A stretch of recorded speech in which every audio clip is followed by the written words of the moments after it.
everybody, and welcome to the Fortress of Comic News. I am Chris, joined by... Hi, I'm Mike. Hey, What's going on, Mike? It's been a while. what's up? Been a Just a little bit of while. that.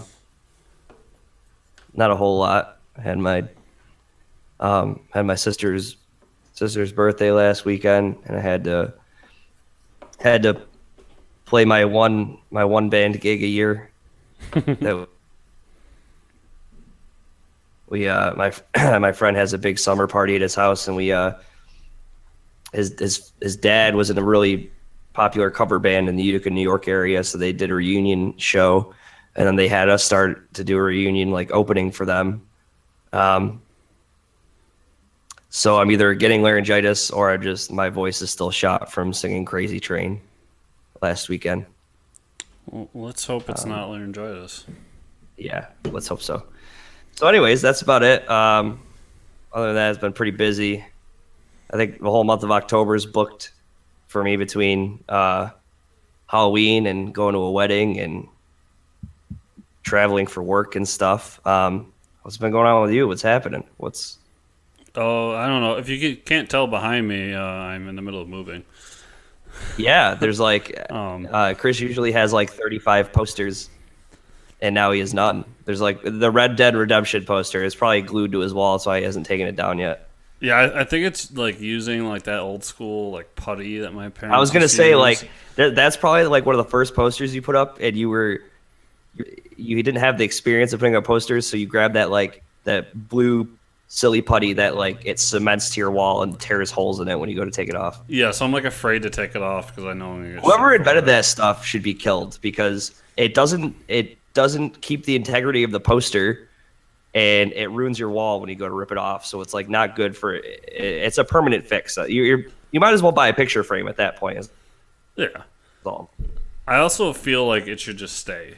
Like It's whatever. just- I'm thinking about trying to. I'm just gonna leave it there and see how long it takes everybody to like take it down. yeah, nobody's gonna attempt it. They're all too scared. You need one of those you need just a putty knife to get out of there, like the Mason knives or whatever they call them. I'm pretty sure the wall will come down first.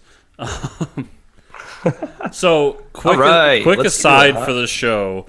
We're recording early. Oh, This is yeah. still going to post on Sunday. So if Yeah. I'm pretty sure something amazing is going to happen, like Batman's revealed as Kal-El or something. Yeah, they'll have And- they'll have a new Justice League trailer on Friday or something. We're gonna miss it. So right now it is Wednesday. It's Hump Day.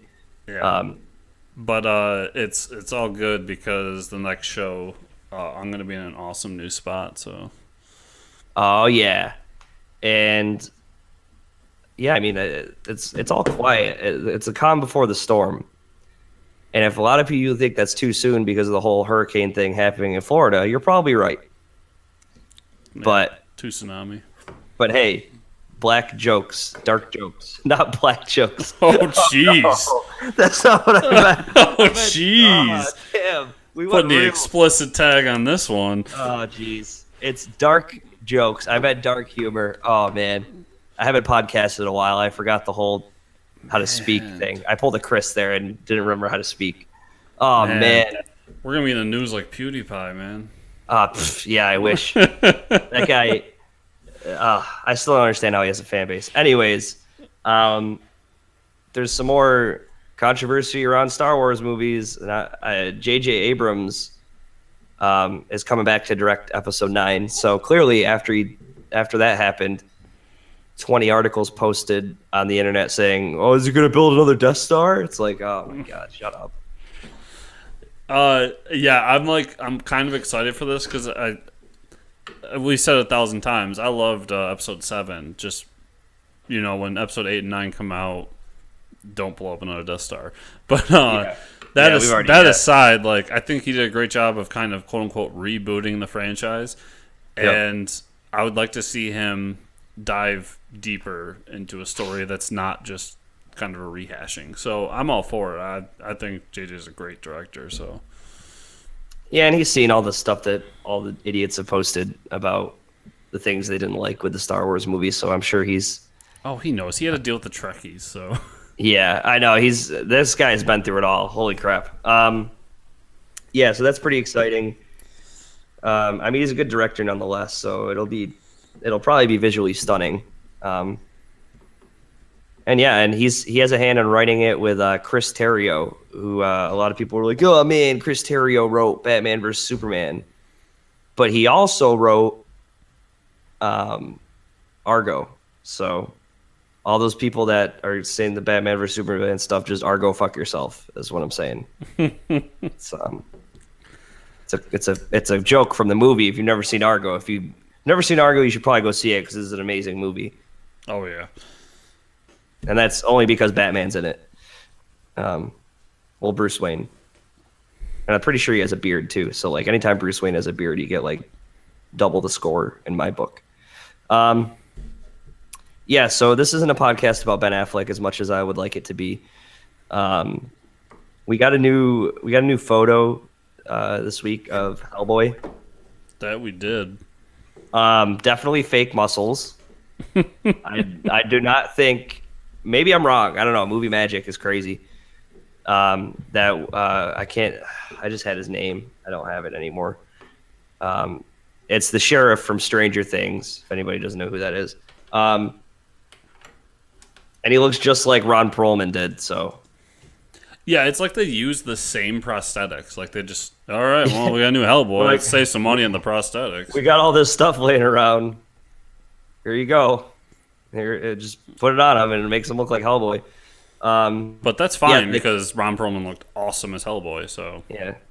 No, I kind of hope they don't do the whole origin. Like you always say, we don't need another origin.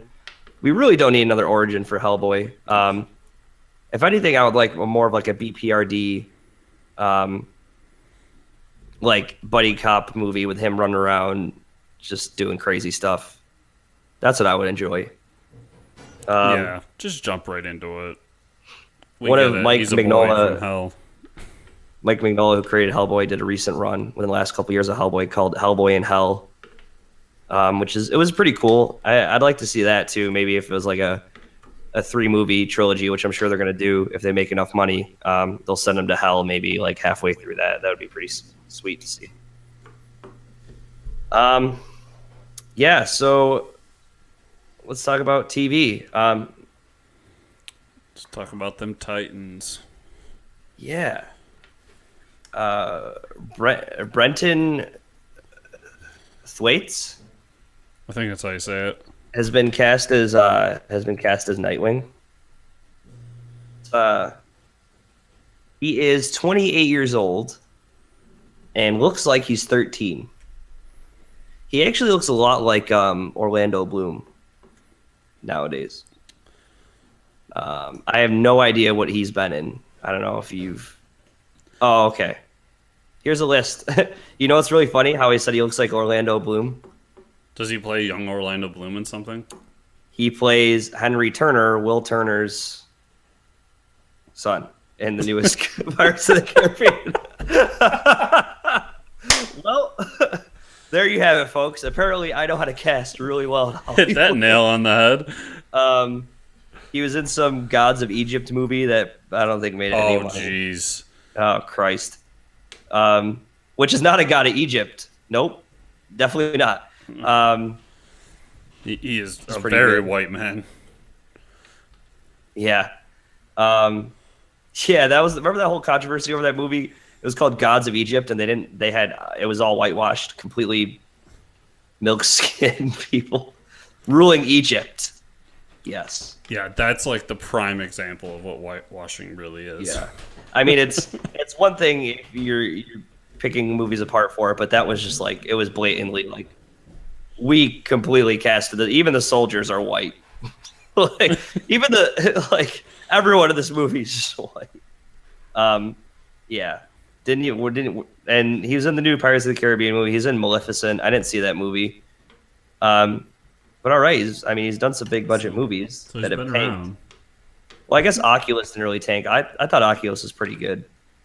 I think he was a kid in Oculus though. That was like, yeah. He played the brother, I'm pretty sure. Well, anyways, he's gonna be Nightwing. I'm sorry. We have Alan Ritchson Alan Richardson as Hawk, and Mink Kelly as Dove. So yeah, I guess that confirms we're getting Hawk and Dove with the Titans too, which is kind of Yep. interesting because every iteration I've seen of Hawk and Dove, they've just been older. So Mink Kelly's playing Dove. Minka Kelly, I'm sorry. She was from Friday Night Lights, 500 Days of Summer, The Butler. Okay, she's got a pretty good list here. And she's also beautiful, which that helps if you're casting a young teen superhero drama. Is the show going to be on the CW? I think they talked about it on TNT, which is like. Yeah, I think that version got scrapped though. It's interesting though. So Alan Richardson is playing Hawk. I think this is the most interesting thing to come out of this news. So Alan Richardson as Hawk. This is the guy from he was in Teenage Mutant Ninja Turtles. He plays one of the turtles. He's in the Hunger Games. Blue Mountain State. A lot of people love him in Blue Mountain State. He plays like the quarterback. There's been so much speculation on him playing Shazam because they're like he would be the perfect Shazam. He's huge. He's really good at playing like an older looking person that's extremely immature, like he does in Blue Mountain State. And then they go cast him as Hawk, which leads me to believe that DC has someone in mind already. They already have someone locked down, and I don't know if we've talked about this yet, Chris. But I would personally, and there's been some talks of it in the internet, which means it's getting more and more people trying to push him towards it. Is like John Cena as Shazam. What would you think about that? It would be really tough because I can't see him. Oh yeah. Oh man. All right. That was the only thing I've seen John Cena in is that movie, The Marine.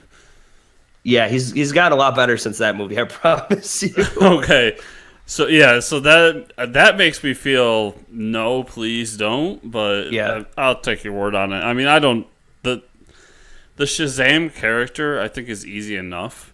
Yeah, I still stand by it should just be The Rock. But I that's think never going to happen. Rock should be Black Adam because then do you understand how much money this movie would make if they had The Rock versus John Cena? Like, well, all the money. Well, yeah, and he's already signed up to be Black Adam. After seeing Central Intelligence, I don't know if you saw that or not, but he plays. It's a really funny movie. He plays a dimwit to so well. Like in that movie, he's basically an adult child, and that's what he needs to do. Like I think after seeing that movie, that's where most people are just like, "Please be Shazam," and then he's like, "I'm gonna be Black Adam." Okay, sure. I'm gonna go with a serious role. I know he can do that too, which is I really wanted to see him as Shazam. I think Alan Richardson. He's gonna be a good Hawk. He's gonna have to play a serious role. Every time I've seen Hawk in a comic, Hawk is like a C-list character. Let's go there. Easily C-list. Yeah. Nobody even. Hawk and Dove, they just fly and punch people. It's like you don't get much lower in my book than like Hawkman and Hawkgirl, and even that like goes lower than that. The best time I've ever seen them utilized in a comic book was like Brightest Day, which is like not even the best part about the Blackest Night story event. So, and they came back, they were dead and came back as zombies. Like that's the only thing they could do that was fun with those characters. As one does. Yeah. So Alan Richardson, hey, I don't know. He's going to be an awesome Hawk because he's a big jacked guy. He's a great actor. It's starting to give me some hope for the Titans show. Maybe he had a choice. Maybe they're like, "Hey, Shazam," or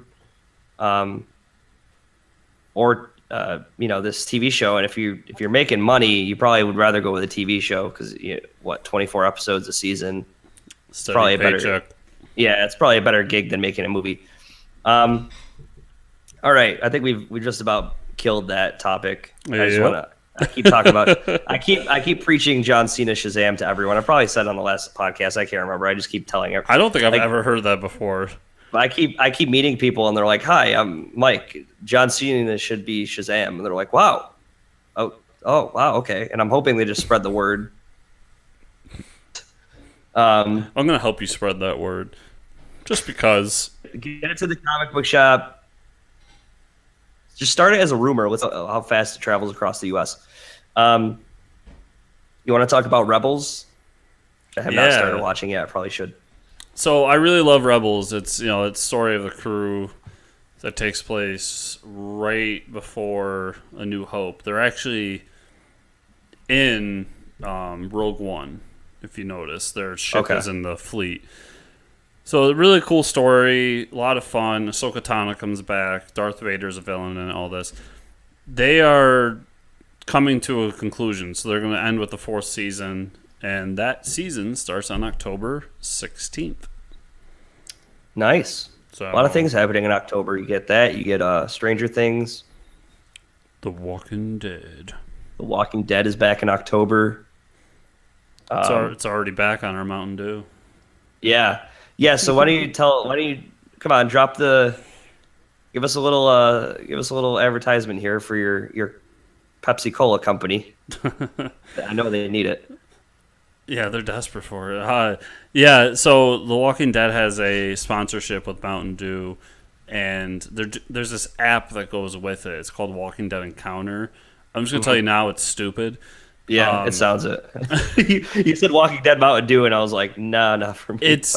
It's basically the Walking Dead version of Pokemon Go, except ignoring everything that makes Pokemon Go fun. Mm-hmm. So you scan the bottle, and a zombie appears, and you have to search around in with AR to find it, and then you just kind of hold your phone on it, and that zombie is now a part of your collection. And there's nothing else to do. It's just that. And then maybe the only other interesting thing is that you can put zombies in fun poses and whatnot. All right, so let's go to the Orville episode 1. Yeah, did you watch this? No, and I'm starting to remember what it was. Did you watch it? Yeah, so I bought the first episode on Amazon. Oh, I'm sorry. It's an Amazon. Is it? No, it's not an Amazon. It's on Fox. Oh, okay. So, basically, if you don't know, I'm a huge Seth MacFarlane fan. Yeah. And this is Seth MacFarlane's new show. So, the story goes, he wanted to do his... he wanted to take over Star Trek. But, of course, Fox has their plan, and ABC got the rights to broadcast it. So they went and were doing the Discovery thing on the app and all this whatnot. So Fox said, well, why don't you just make your own Star Trek? And so he did. That's awesome. Is it a comedy? It is a comedy. So it's playing on all the Star Trek tropes and sci-fi tropes, but done with a Seth MacFarlane filter. So the first episode I thought was pretty good. It runs into, if you remember way back when we were talking about Powerless, it runs into similar issues. It's a first episode, so it introduces us to all the characters. There's a few good jokes. We get the idea of what's going on, and it sets up the show. So the episode as a whole wasn't great. It was good, but it got me interested enough to watch, probably a couple more to see if the show comes together to be something. But if you like Seth MacFarlane stuff, and if anyone doesn't know, that's the creator of Family Guy and American Dad, then I'm sure that this is going to be right up your alley, because a lot of the jokes are around that kind of idea. Yeah, I'm not a huge Seth MacFarlane fan, so now I remember why I didn't watch it. It's pretty cool, though. I'm always for it. I might give the first episode a shot. So I didn't realize until I watched Preacher that it was the finale. Yes. Neither did I. Yeah, holy crap. So let's talk about this for a second. I mean, a lot of people read the Preacher comic. It seems like season 3 he's going back home, and I'm not sure if they don't show yet. And all the flashbacks we've seen, they haven't showed his family because they don't have them casted yet, or they just don't want to show who they are. I will bet you anything they don't have casted, because a lot of shows pull that stunt. Yeah. So, I mean, it still gives it an ominous tone, though, when they're doing all those flashbacks. Something interesting that's changed from the comics, something's going on with this family they're in the souls business, right? So they're definitely into black magic or dark arts. Something. I think they have some sort of connection with Satan. Okay. Because they've been spending a lot of time in season 2 focusing on hell. Yeah. And the whole like distribution of hell. And they even mentioned Satan, and it was either this episode or the previous one. Yep. And so there's a lot there that makes me think like there's some connection there. Like, is his grandmother Satan, you think? I don't know. That would be an amazing twist, but I doubt it. It's weird to me because, like, you know, I think they're not. So they're changing things, but they're changing things, and I'm fine with it. It's just like it's kind of unnerving sometimes because I don't know where it's going, and I'm like, oh, okay, that was a cool twist. Whereas like The Walking Dead, they're still playing close to the chest with all the continuity and stuff like that. Like if a character dies, they'll just fill a spot with another character and say, yeah, this is who this was in the comic. This is like they're adding more and more layers to it. Like we get to see hell, which is something I never thought I wanted to see. Like spoilers, by the way. Hitler's loose now.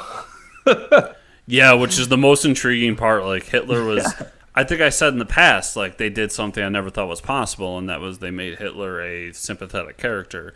But then he escapes from hell with Eugene and or Arseface, whatever the hell his name is, and he just kind of takes off. So I'm just like, was he playing a role the whole time? Yeah, which like, is what is he doing? Yeah, so that's a different the whole family with what they're up to. That's completed. Tulip is dead as we know it, and they're driving her body to his family's house. So they must have some sort of capabilities to bring her back. And that's another reason why I think hell is involved, because most likely Tulip didn't go to heaven. Yeah. So there's something there. The whole thing where they escaped hell and they had to meet the guy who crosses the plane. That was pretty cool. And then they actually mentioned that Satan is gone right now. That's why all the rules are kind of like flip flopped. So Satan and God are gone. Yeah, and then like it's funny because as they were driving to Jesse's grandparents or his family's home, a body in the car. You remember that Tulip dies in the comic. She gets shot or something, and then like God walks in and just like assembles her body back together or something like that. Which is like when I saw her dead body, I'm like, well, maybe they'll end up running into God and he'll just fix her. And then like the next scene, we see God like hanging out in a hotel room with the dog costume, and stuff. And they don't show him; they show a giant beam of light, which makes me think they don't have him casted yet either. It's a great way. To I really want one of these characters. How great would it be if one of these characters was just Seth Rogen? Like they need to make it happen, whether it's Satan or it's God. One of them has to be Seth Rogen. It's funny. I was sitting there watching it, and when that moment came where like the beam of light hit, I was half expecting just like Seth Rogen to pop out with a white wig on. Yeah, that would be so great if they did that. There's still room to do. They have so many characters they haven't revealed yet, so it's definitely a great ending to a season. The show is just phenomenal. I think. I can't wait for season 3. Hell yeah. So let's talk about comics. Comic books. Kind of sad though. We'll start on a somber note. Len Wein. It's either wine or ween, and I want to say it's wine just because ween sounds dirty. Yeah. Yep. Passed away. This guy did a lot of work here. Let's go through his works. Very influential creator. He's a writer and editor. He created Wolverine comics. He did a lot of Swamp Thing stuff, Tales of the Batman, before Watchmen. Did a lot of those books. He was an editor on Watchmen too. Oh yeah. So he had a direct link to Watchmen. He was there when it all began. Yeah, he had his hand in some DC and some Marvel stuff. So this guy was all over the place. He was born in 1948 in New York City. So that's like the boom of like being in New York City in the 40s. Like, bam, that's like you're thrown into comics. Yep. Very sad to see him go. I almost wonder if they were thinking about having him involved in any of the Watchmen stuff they're doing now at DC Comics. So I wonder. Yeah, I'm not sure. I remember he was working up until the day he died. Yeah. Or at least, I mean, he was working up until recently. I can't remember how he passed, but... Very sad to always see someone go. Yeah. Okay, Batman Teenage Mutant Ninja Turtles 2. I'm pretty sure I read the first issue of the first version. It was fun. It's just not my thing. I love the idea of the Turtles. I think I've said this before, but I just can't get into it. I just can't do it. There's something's missing for me when I read those books. I don't know what it is.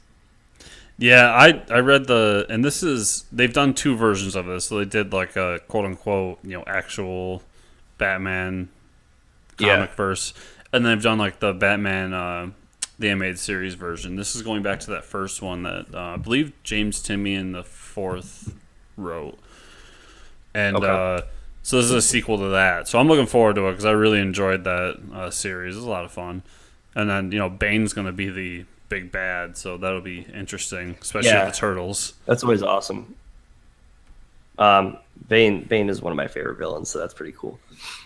Yeah, just something about, I don't know. It's like, I understand they're following and everything. I appreciate it. I just, I love the cartoons, the movies. Yeah, that stuff's fun. I don't know. And I know there's some really good stuff there, like the original Teenage Mutant Ninja Turtles comics. Those are really good, but they were good for me as like kind of a experiment in the past, like a history exhibit.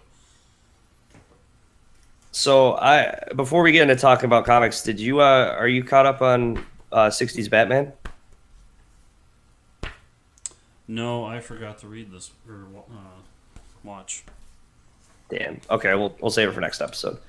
All right, what are we reading, Chris? Did you read Metal today? Today is Wednesday, so we read some of our books that came out today. I did. I have a huge list, so we can start with Metal. Yeah, let's talk about Metal. It was a very interesting issue. Obviously, at some point, shit was going to have to go wrong so we could see all the awesome stuff that Metal's bringing us. I think the whole read was wait for that ending, the ending scene where you see all the Batman versions where he's got like, with the Barbados guy has a bunch of Robins that are like Jokerized on leashes, like eating people. That was nuts. Yeah. I think the funniest thing was the last metal that we find is like Batman gets trapped at the end and he gets injected with the last metal to like open up the portal.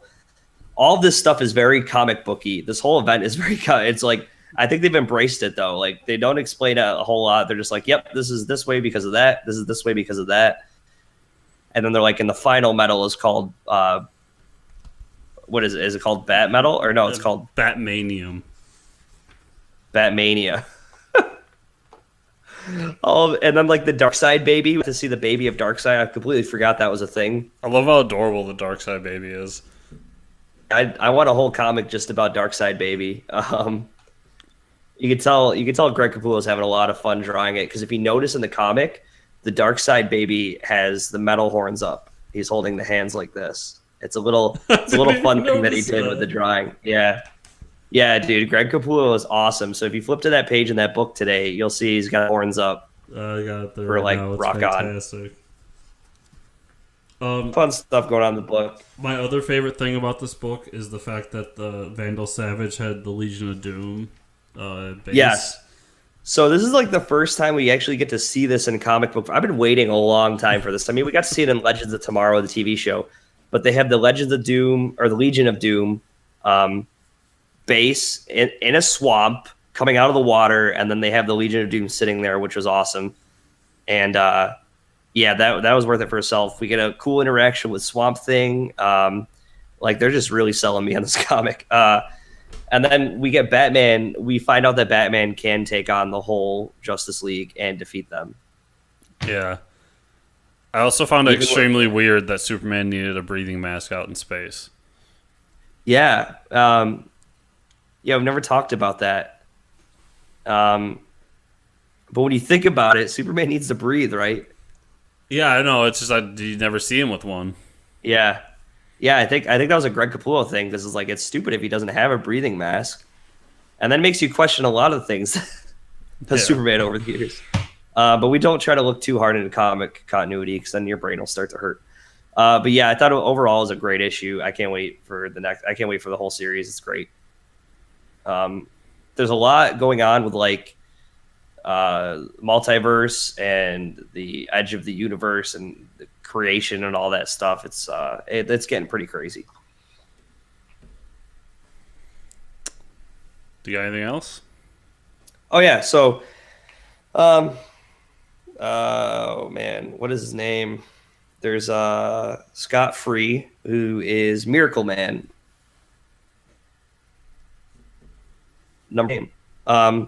Miracle Man number 2 was really good. Tom King he just gets it, man.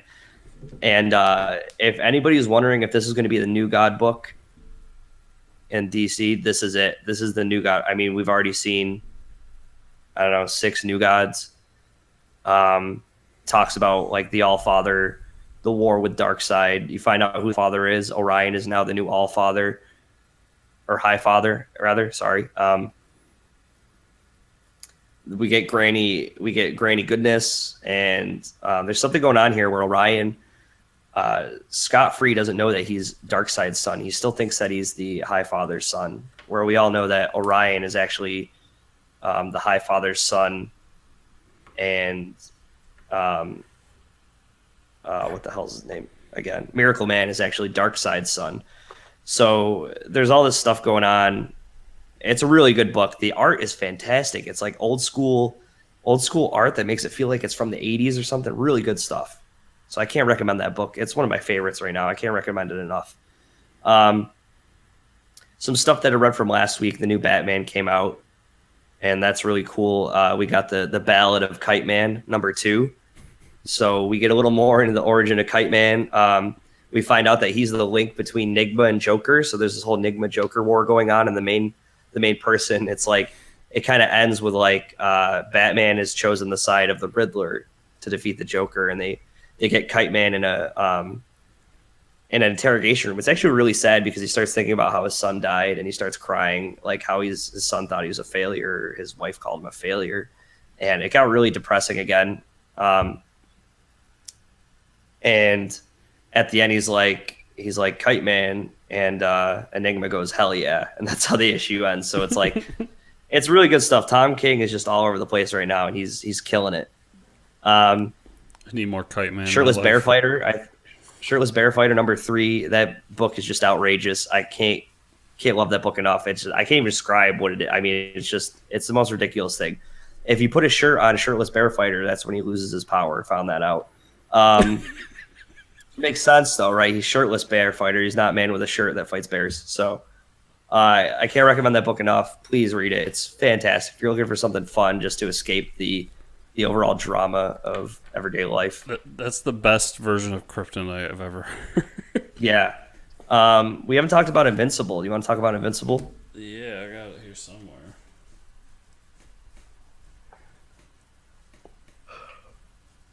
So that issue, Robot shows up to help Invincible, and then Invincible at the end of the issue finally starts fighting Thrag, and they're like going into the sun, like they're both about to die, and they realize that the army that Thrag has built is starting to realize like he's literally taking his children and using them as weapons, like smashing them over Invincible's head and like tearing them apart and stuff. Maybe this isn't what we want to do, so they kind of have a change of thought, and it looks like everybody's going to gang up on Thrag in the next issue, which is going to be pretty cool. Yeah, more bloodbath fun. Yeah, which is great. Another thing is we see that Vulturemite woman, I can't remember her name, she apologizes to Eve, and Eve ends up saving her. Yep. That was pretty cool. That was a good moment. Walking Dead, we could talk about Walking Dead last week. We got a new character in The Walking Dead. Yes, Princess. If you ask me, it was the character that we really needed and deserved. We definitely deserved it because Walking Dead was kind of it was going to be like a flat line for me. If I had to see another issue of like Eugene just talking with people, I was having enough of it. And watching people make out. Yeah, and just like staring at people going at it like a creep. We get so we talked about last issue that went to the city, right? We thought that was really interesting. Find a new character, and she's got like purple hair. She's like some punk teen that has been living in the city by herself, and she's kind of kooky and talks a lot. There's a lot of dialogue there. Yeah, she's kind of. It's almost like if you read a DC comic. Yeah, it's kind of like when you read a DC comic and Flash starts talking while he's running, and you have to like all the words are together. You got to read them all. That's kind of what it reminded me of. But the book kind of ends on a cliffhanger of Michonne doesn't really trust her, but they're going to her. She's going to travel with them, but she has to get her stuff out of the city first. And I'm sure that's all it's going to be. I think she's going to be harmless, but it's pretty cool to get a new character. Yeah, that's different than all the rest. I think that's just about. Oh, Outcast number 30. We're getting up there. Again, they're just we learn more about that they're going to get ready to assemble to fight the outcasts. Are starting to group up now to fight the bad people, and they sent in a new character. Basically, I guess they have like a order or like a council of these like higher demon things, whatever they are, and a new one comes into town. And he's like, "All right, I got to clean up all this shit for you guys." And I got really excited because obviously there's a TV show, right, for Outcast, and this character, it must have been drawn by purpose to look just like Idris Elba. I was like, oh hell yeah! So if this guy ever gets casted for the show, it's got to be Idris Elba. There's like hands down, it couldn't be anybody else. So I really hope he makes it on that show. I think that's about all I got, really. All right, buckle down. So we got the conclusion to Secret Empire. So I got Secret Empire 2 and Secret Empire Omega number 1. I'm sorry, Secret Empire 10, not 2. Yeah, I was going to say 2. That doesn't sound like a conclusion. So the version of Steve Rogers... Okay, so... Sorry, it's been a minute since I read this. Okay, so Hydra Cap wins. They give him the last piece of the Cosmic Cube, and he creates his perfect world. But what he didn't realize is that hidden inside that piece was Ant-Man and Winter Soldier. Oh snap! The old hide the mini superhero inside an item. Yes. So that happens, and they pull a trick that ends up getting the Steve Rogers that is stuck in the Cosmic Cube out along with Kobik. So Kobik is back, and she kind of snaps everything back to the way it was. But that keeps the Hydra Steve Rogers in the universe. There's a big showdown between, classic Steve Rogers and Hydra Steve Rogers.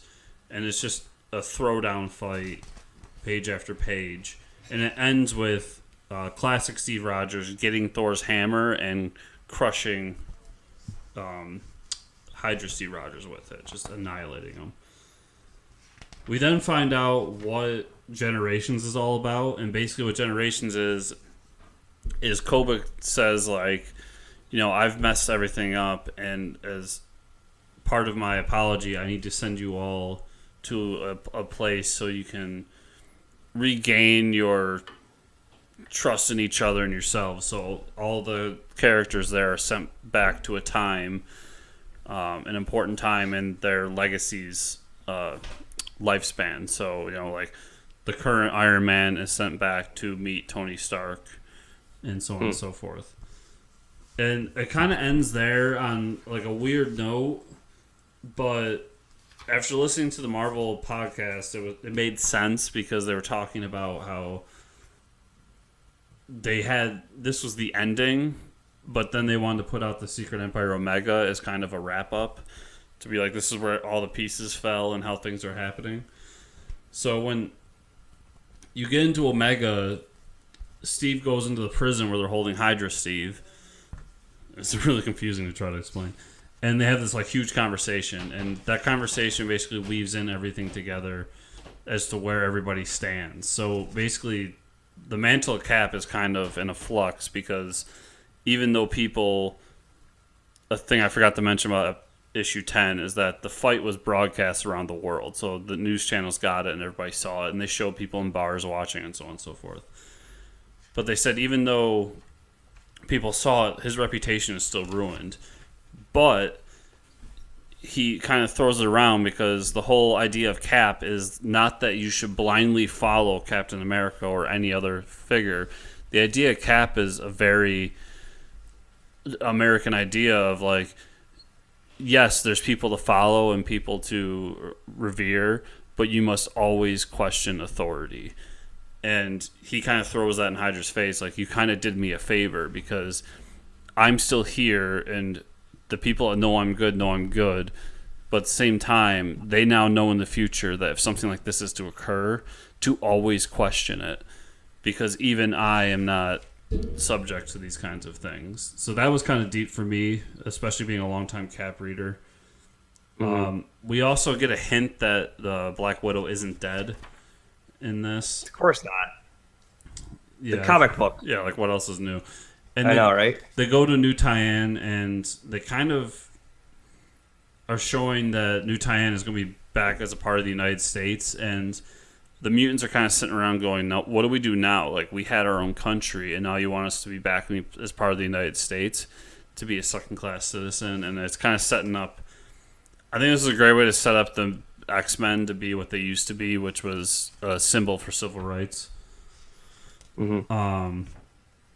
And then we get Frank Castle, who feels like, and rightfully so, Captain America lied to him. So he was a part of Hydra, and he was doing all his missions for Steve.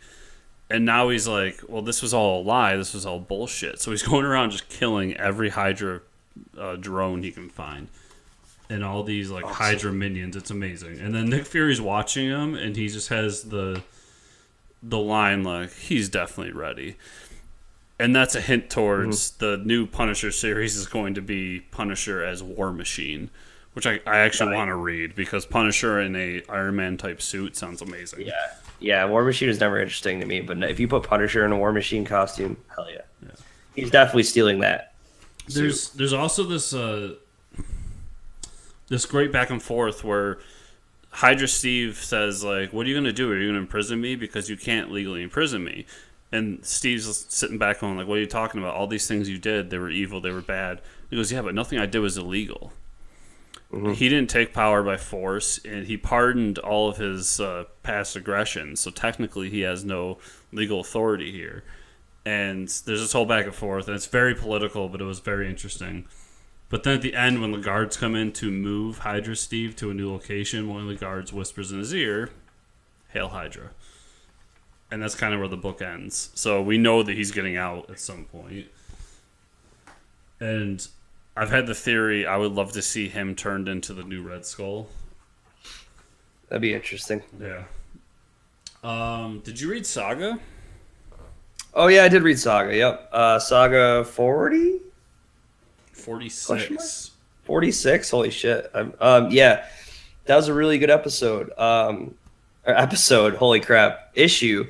They finally get the abortion done, or start to at least. But then we have this whole moral quandary of like, she ended the pregnancy, and should we get this?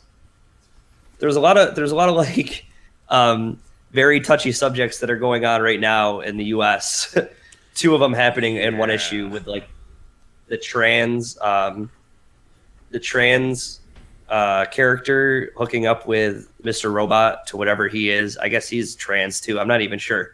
And then the whole like having the abortion too late, but like it's already affecting her health. And then we see that the elephant lady is already laying on the operating table, where like she was they knew the baby was going to be deformed or have a terrible life, so like she took it out of her and stuff. Yeah. A lot of touchy subjects going on in that issue. Yeah, I mean, speaking of political, I didn't realize that. I mean, maybe I just zoned it out or forgot it, but I didn't realize that one woman was trans in this book. So that was kind of a big reveal to me. Oh yeah. Well, I remember Hazel sees her dick. Oh, that's right. And says like, "What?" She's like very confused by it or something like that. I forgot about that moment. Yeah, and I got the idea that the robot wasn't trans. I mean, I still feel like he's. I don't really know. He's what? Like I still feel like he's male. Like he's a man.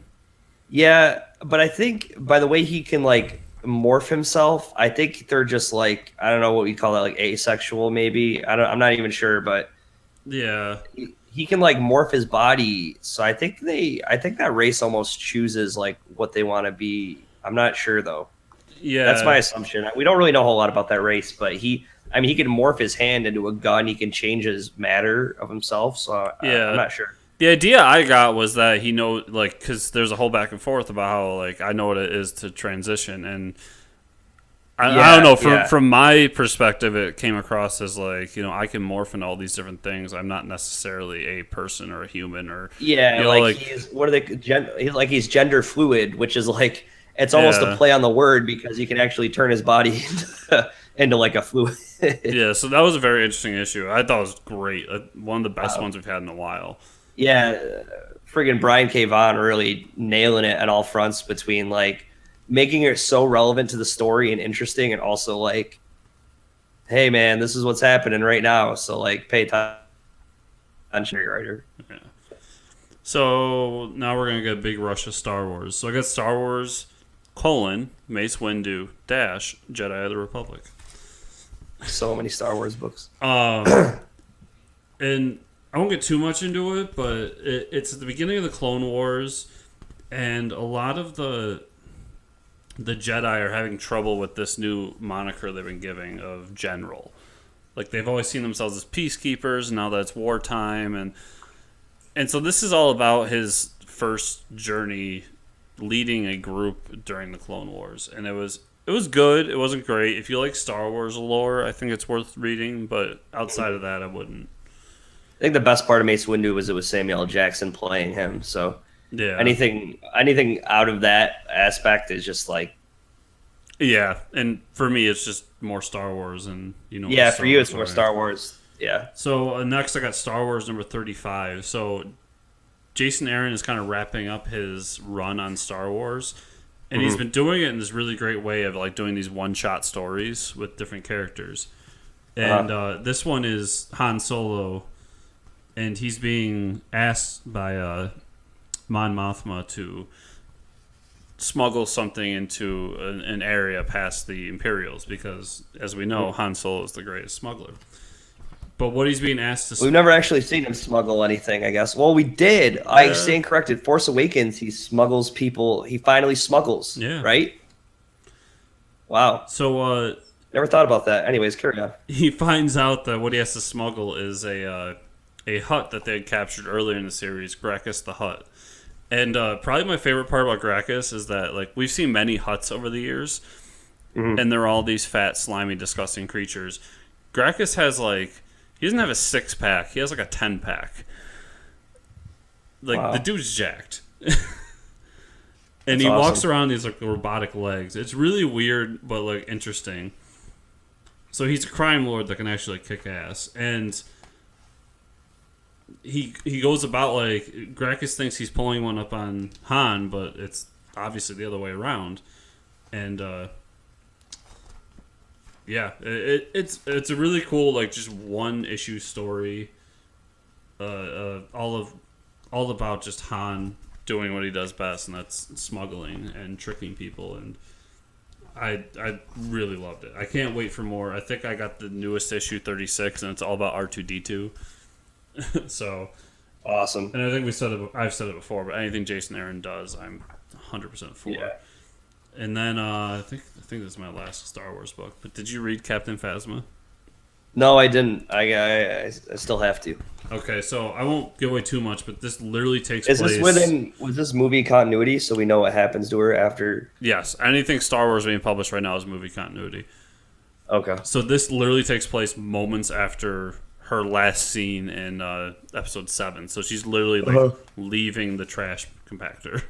Yeah. And this is all about her hunt to kind of clear her name because somebody's found out that that was her passcode that enabled the shields to go down.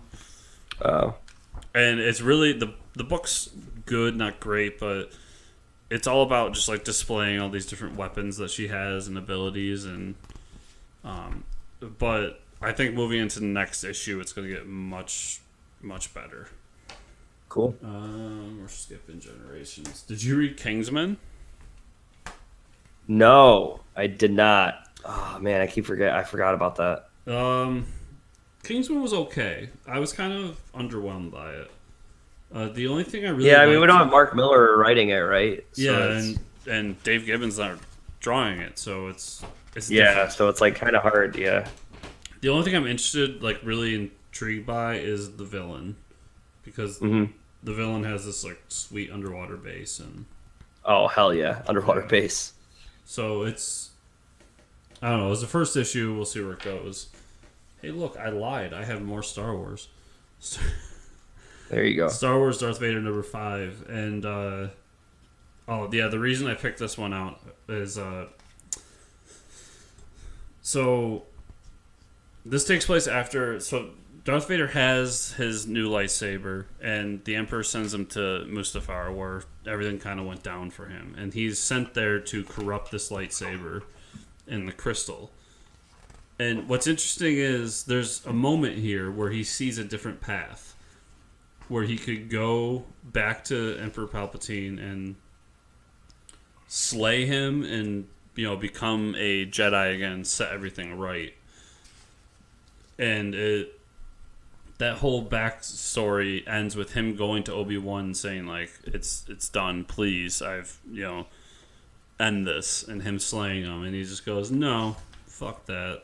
and he just takes over the crystal, and it's so great because when he comes back and he's all mangled and his suit is torn, his leg is still kind of messed up, and he just comes back and lights the lightsaber, and the Emperor says apprentice, and Vader goes master, and that's how it ends. Mm-hmm. So this book's really cool. It's Vader's path into becoming a badass. You're not reading this, but I know you know a lot about it. Action Comics number 987. We forgot to. Are you reading Superman still or no? I am. Tomasi's not. I feel like he's not writing it anymore, but he might have stopped for a while. I think he's sharing writing chores with people. Yeah, the last couple issues of Superman have been awesome, though. That like short story about Parallax, like Superman fighting Parallax and Sinestro. That was really cool. 2 issues we got to see Superman wearing the Yellow Lantern ring, which is like I'm all for any of the heroes wearing any of the rings. Yeah, it was really cool. It was a really cool thing about hope and how they'll never be overcome by fear, and how Superman has fears all the time of like Lois having a heart attack. He can't save that. He can't do anything to stop, or like getting cancer. He can't do anything to stop Lois from getting cancer. He can't save everybody all the time. It was a really good story, along like a very philosophical story, along lines with, oh hell yeah, he's wearing a Yellow Lantern ring.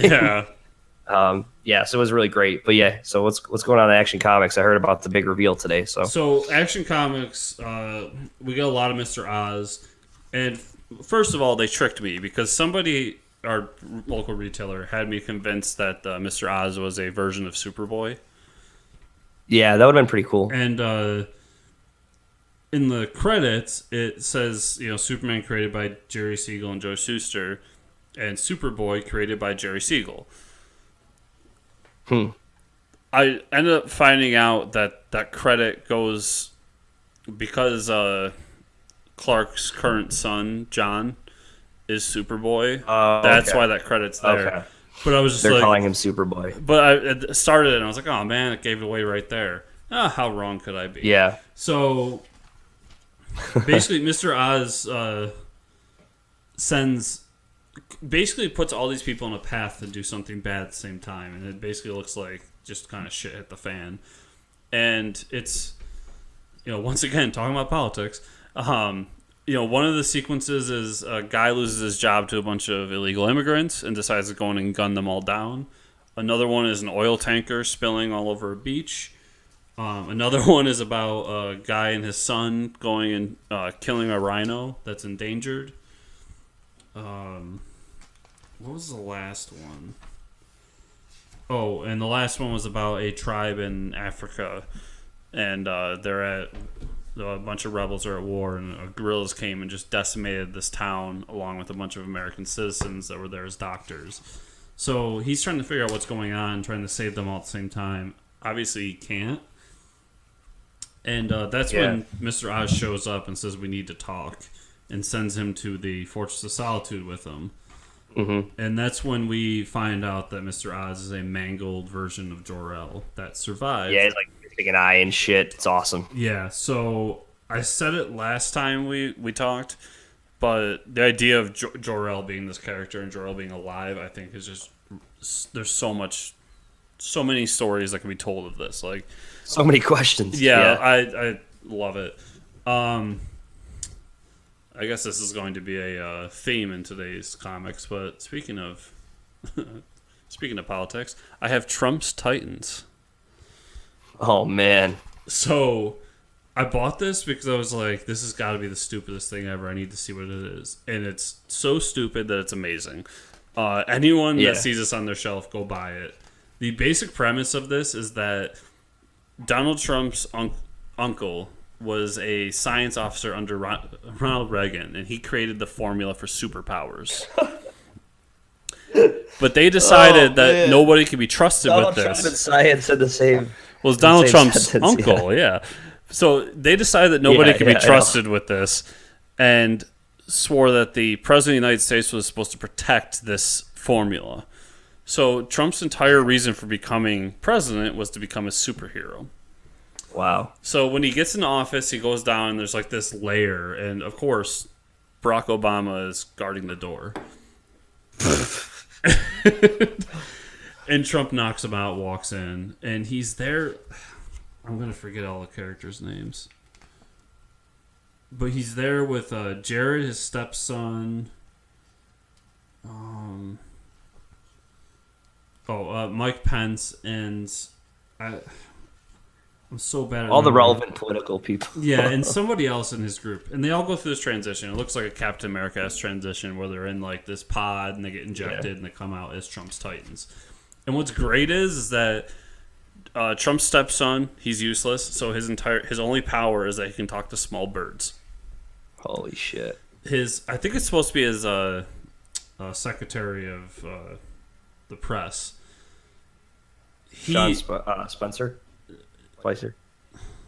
It might be. I'm really zoning on his name right now, but he is known for being very vocal and saying ridiculous things. So his only superpower is that he can vomit poisonous acid. Oh, man. Mike Pence's is probably my favorite. Mike Pence only has the ability to make trees spontaneously explode. Holy shit. And then, of course, Trump has all the powers because he's the greatest there is. Yeah, God Emperor. So he, this happens, and then he's waiting for the call. So they go to the golf course, and they find out that there is some sort of thing that they need to take care of. They go down. Trump beats up a bunch of minions, and then he finds out that there's this super heroine there that he has to fight. That he like sort of falls in love with, and then fights. And there's this whole like back and forth. And it's typical superhero stuff from there, but there's a lot of like political humor in there. Possibly my favorite moment in the whole thing is when Mike Pence realizes how useless he is because they're in the middle of a desert and there's no trees. Oh my god! And he gets on his knees and screams like, "I can do nothing." And I'm so in for the next issue because the next issue is called Trump's Titans versus the Fidget Spinner Force. Oh Jesus! Nothing bad can come of that, right? No, nothing. That is the greatest issue. I really got to recommend it. It's great satire, great humor, and it's fantastic. So now I'm going to jump into to the indie stuff I've caught up on. So I have Lycan #1. Really cool book. I think you would like it a lot too. It's all black and white, and the basic premise is the guy becomes a werewolf, but he knows a gypsy that tells him she can help him control his abilities, but he can never turn back into a human. So he's stuck as a Lycan 24/7. But he uses that to kind of be Batman, essentially, like go and fight crime in his city. Really cool, really great setup, and it ends with a cliffhanger with a really cool villain. So yeah. It's made by Shadow Press Comics, so if you can find it online, Lycan. I really enjoyed it. Did you read Heat? Did you get your copy yet? No. No, I just saw an email where I had to send in my address. I haven't gotten it yet. Okay, so we had Javon Stokes on the show, and Javon Stokes is on the show. He was talking about his new book Heat, and it finally came out. So you can go to his website, visuallystoked.com or visuallystoked.media.com, and they're selling it, and they're doing pre-orders for issue 2 already. So apparently he's doing really well with it. Awesome, that's great. Yeah, and it's a really cool superhero story. What I enjoy most about it is that he sets up his hero to be very cocky, like he's top shit. Yeah. And that's kind of the premise of the whole thing, is that he's a guy who's pretty much like he's set up to be a loser. He works in a comic shop part-time, and that's all he does, and he's flunking out of college, but he has these superpowers, so he's he thinks he's the greatest. And when it's all said and done, he kind of realizes that his cockiness is what's holding him back. And I don't know. I really, really enjoyed the comic, and I hope that issue 2 comes out soon. And then my battery keeps dying. My final book. It's a graphic novel. It's Time Cheetah. What the hell is that? So this is a book about a man with a cheetah head who travels back in time to fight villains, and in this case, he is this Time Cheetah. So it's like Time Cheetah. Yeah. Wow. So oh my god. You start off with him kind of away from the Time Force, and yes, they're called the Time Force, and yeah, I put 2 together. And he's re-recruited to go back because he has to fight an old villain, and I'm going to zone on his name too, but it's Stalin's general. And basically what happened is this guy has a secret base called Stalin Island, and he has created an AI version of Joseph Stalin, and they're going to send this base up to the moon so that they can bring communism to the moon. And that's what Time Cheetah has to stop. It's really good. It's really fun. That's awesome. There's a backup story called I forget what it's called now, but it's basically a Miami Vice ripoff. It's like that's 8 awesome. Pages, but it's a lot of fun. I really recommend it if you can find it. Yeah, so that's everything. I told you I had a lot of books. We made it. There's a lot of books. Good stuff. Great stuff. Great work done by all. Hey everybody, we thank you for we thanks you. We thanks you. Me speak good. Me speak good. We thank you for listening as usual. You can find Chris at where can they find you, Chris? Places. You can find me on Twitter at Fortress Chris and on Instagram at Fortress News Chris. What about you, Mike? Instagram at Ricker621. I'm there. I think I'm gonna start trying to do that more. I might try to get back into it. Nice. See how it works out. Find the show at fortresscomicnews.com. Remember, if you're listening to this on iTunes, to please review the show. And if you're watching this on YouTube, first of all, I'm sorry because I have a janky setup right now, and my battery tried to die on us twice, and I had to fix it. Yeah. And blah blah. Yeah. And subscribe to the channel and like the video. And neither of us can talk today. This is why we can't take time off. Yeah, just give us good stuff if you're able to. That'd be cool. Share with people. Also, thank you everybody. Our downloads for the audio version of the show broke 1,000 last month, so that's awesome. What? Yes. 1,000? Yes. Holy crap! Oh man, we gotta do a giveaway or something. Man, we're the thousands. Holy crap! You mean there's 1,000 different instances where someone listened to us talk about comics? Well, they at least downloaded it. I mean, hey, and it's not even me doing it. I used to contribute to those downloads. I haven't been contributing. I feel bad, but hey. So yeah, we're making waves, and I'm gonna have a new studio soon. It's gonna be awesome. Dude, wait. I mean, I made one Florida joke tonight. You can't be making multiple storm, wave, hurricane jokes in one podcast. Oh, I'm sorry. 2 tsunami.